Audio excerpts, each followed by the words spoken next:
So in this video, we are going to have a brief discussion over this topic, which is emergence of composite culture or emergence of Indo-Islamic culture, where we'll have to study multiple things. We'll start with the rise of composite culture, that what are those factors that led to the rise of composite culture, then the sources of information, and then the two important elements of this mixed culture. First is Sufism and the second is Bhaktism.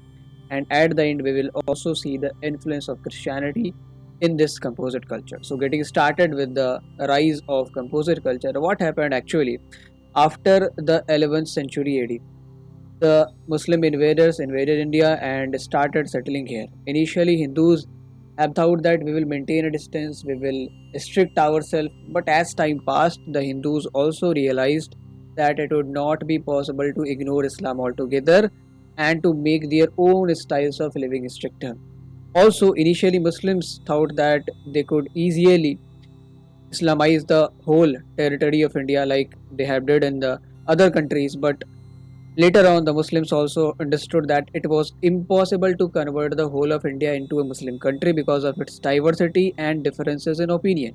So the two great civilizations, Hinduism and Islam, so opposite to each other in ideology, interacted and intermixed, and this is basically called a rare phenomenon in the history of mankind, and this is how the rise of composite culture began.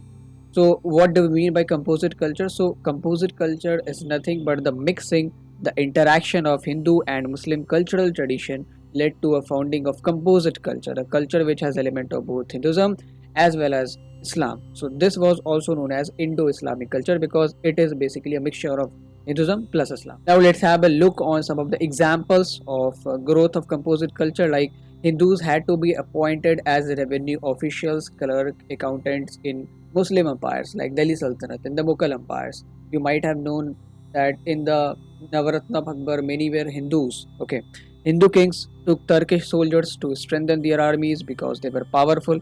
Muslim rulers were dependent on Hindu merchants for trade and commerce because they were so proficient in trade. Hindu peasants used to provide agricultural produce to the Muslim emperors.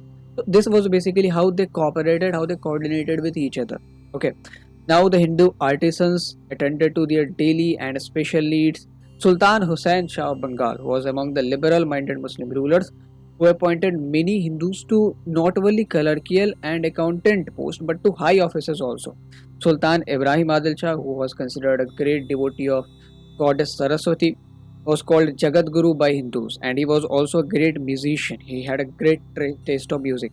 Then Sultan Zainul Abdin of Kashmir was respected for his principles among Hindus as well as among the Muslims. Now coming to the sources of information, we have some literary sources which are Kabir Bizak. Kabir Bizak is basically a compilation of composition of Kabir, which is followed by the followers of Kabir. So the Bijak is best known for the compilation of composition of Kabir, and as such is the holy scripture of his followers. The compositions of Kabir are not only confined in Kabir Bijak, but it is also mentioned in Kabir Granthavali, which is of Dadu Panth, which is basically for active in Rajasthan. And some of the verses of Kabir are also in Guru Granth Sahib. So Guru Granth Sahib not only had the matters of Sikh Gurus, but it also had the compositions of other reformers like Kabir, Fariduddin, Raidas. So Guru Granth Sahib is the main religious text of Sikhism. The Sikh considered it to be the final and sovereign Guru among the lineage of 10 Sikh Gurus, because as it was said by Guru Gobind Sahib that now on Guru Granth Sahib will be the guide for you all.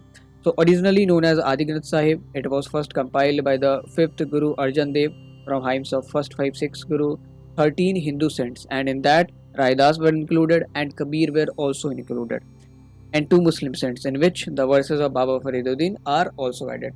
Coming to the archaeological sources, so we have some important monuments like Ajmer Sharif. Ajmer Sharif is dedicated to Khwaja Muhyiddin Chishti, who was the introducer of Chishti Sufism in India. It is located in Ajmer at the foothill of Taragarh Hill. The reverence shown to the saint after his death in 1232 shows the patronage to the tomb has attracted. And let me tell you that it is one of the most visited holy place in India.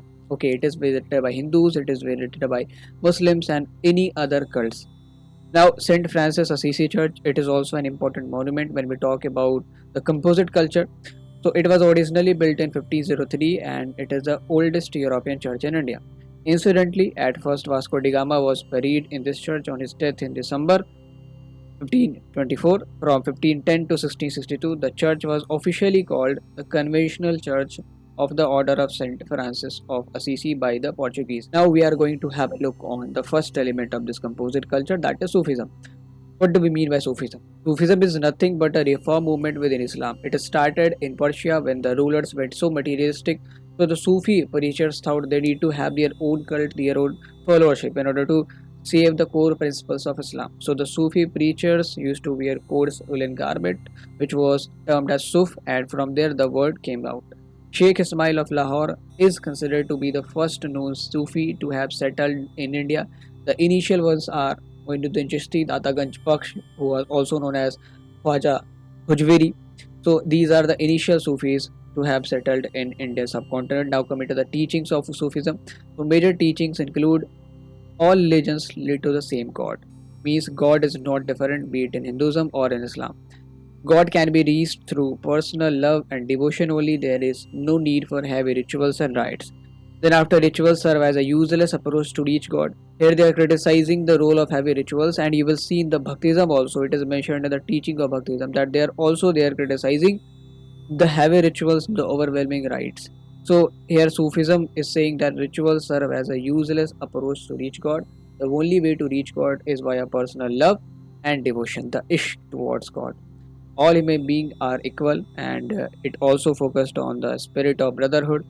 It says that discipline and purity in thought and deed is necessary to be the loved of God, and it is also here emphasizing on the need of a guru, need of a guide, that a guru is needed to guide a person in salvation.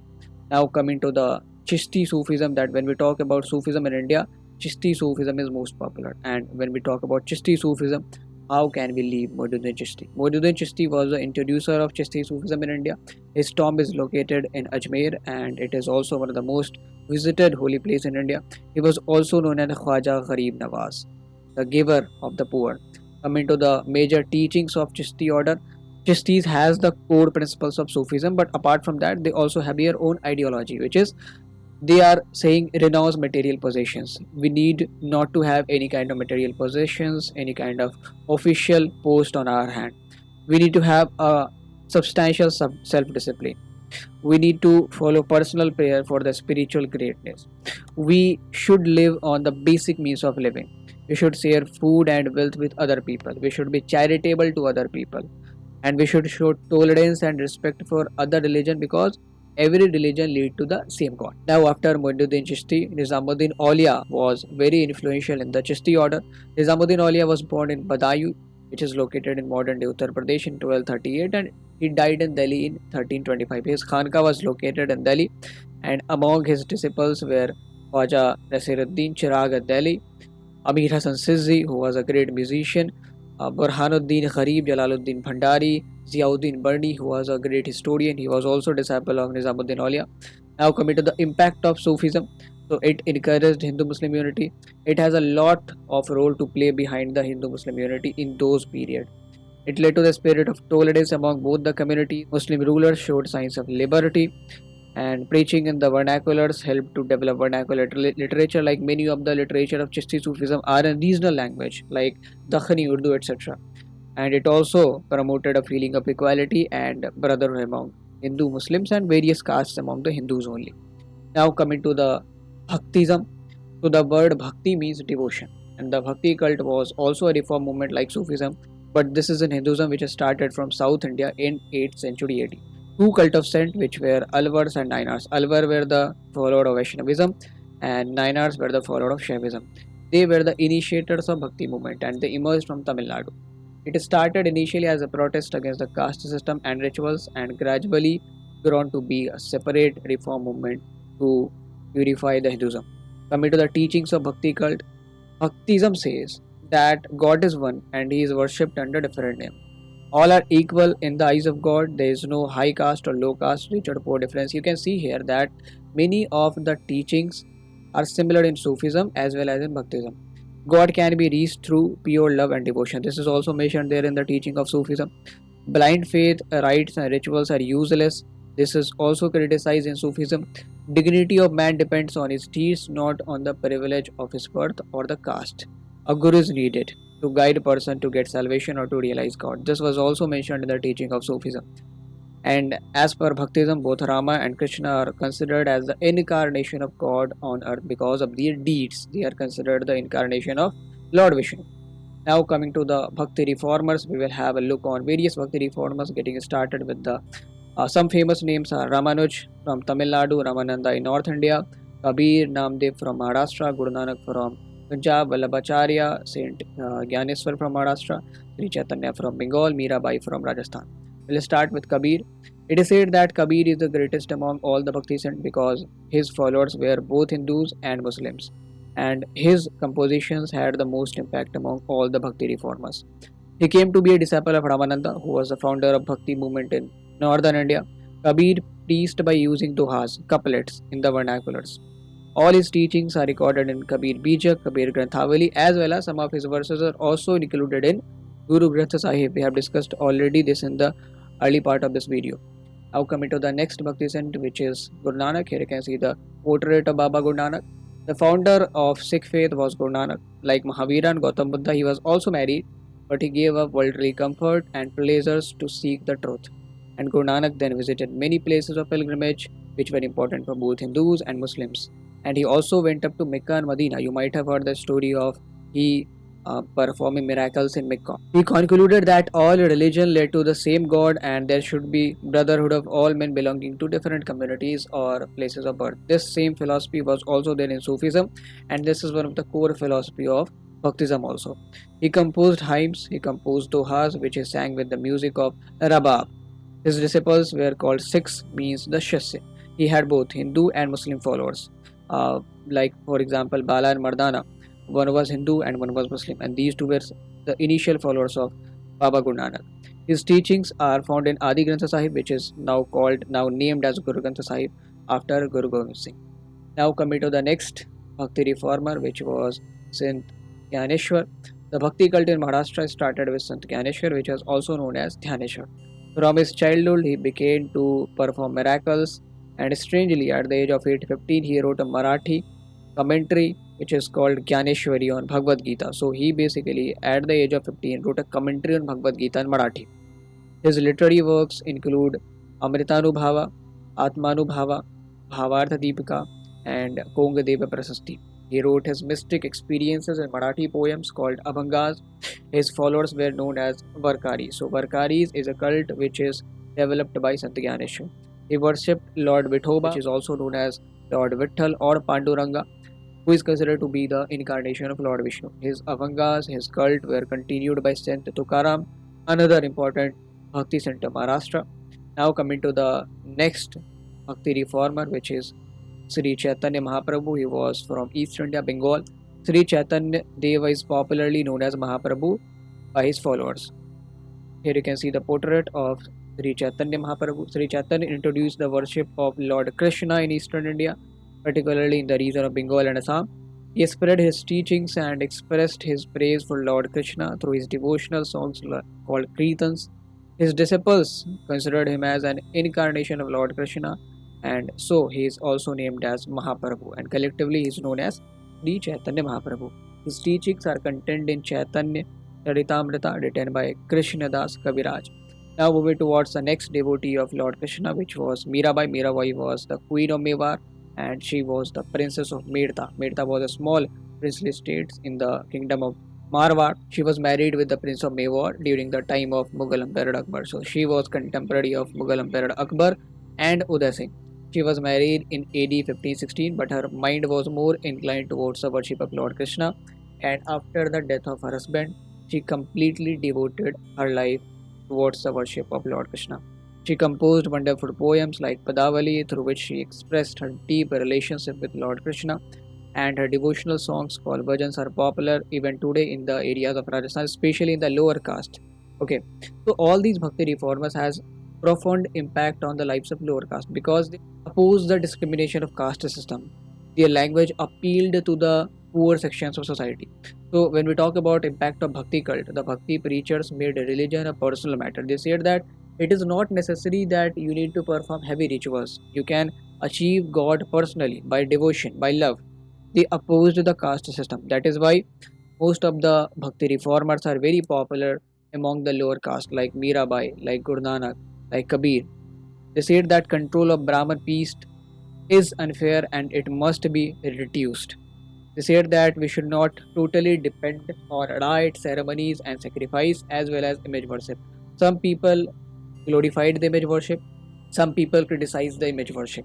Like Kabir and Guru Nanak were the Nirgun saints, so they criticized the image worship, while Chaitanya and Mirabai glorified the image worship because they used to worship Lord Krishna in the idolized form. Now coming to the next impact, they talked in vernacular language, they composed in vernacular language, so vernacular language and literature got developed during the development of Bhaktism. Teachings of the reformers appeal to the low caste people. Okay, that is why they are so popular among the low caste people. Teachings of Kabir and Nanak brought Hindus and Muslims together. Likewise, the teachings of Sufism also brought Hindus and Muslims together. They provided the message of religious tolerance, and this also influenced many Muslim rulers to follow this policy in Indian subcontinent. Now we are going to move towards the influence of Christianity. It is said that Christianity reached India in 52 AD via Saint Thomas, who was the first Christian to set foot in the territory of Indian subcontinent. But other historians speak of a Syrian merchant which was named as Thomas of Cano, who came to India and traveled Travancore and established a Christian colony there. But the whole story starts with Saint Francis of Assisi and Saint Xavier. So first have a look on the life of Saint Francis of Assisi. He was born as Giovanni di Pietro di Bernardo in Assisi, Italy around 1181 AD. He was informally named as Francisco. He was an Italian Roman Catholic monk and preacher.